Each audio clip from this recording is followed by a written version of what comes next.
How to add your email on TikTok mobile. Hello guys, in today's video I'm gonna show you how to add your email on TikTok mobile. First, then open TikTok and now click this profile here and click these three lines in the top corner, and after you click on it, click settings and privacy,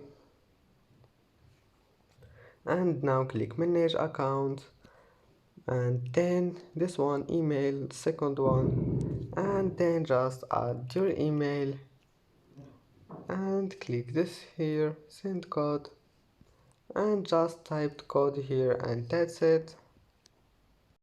And that's it for today's video. If you like this video, don't forget like and subscribe, and thank you for watching this video until the end, and see you in the next video.